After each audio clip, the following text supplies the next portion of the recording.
చేతులు తానికలు ఎన్ని ఎత్తులేసైనా తనకంటే ఎదగాలని కోరుకుంటడే.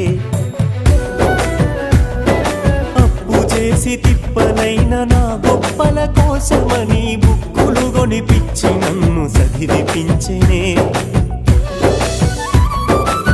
నవ్వుల ఫోటోలు గోడకు పెట్టిండే, నలుగురు చూడాలని డీపీ పెట్టిండే. బయటకు నవ్వుకుంట బాధను దాసిండే, ఎన్నో చేసుకుంట ఎనుకనే ఆగిండే.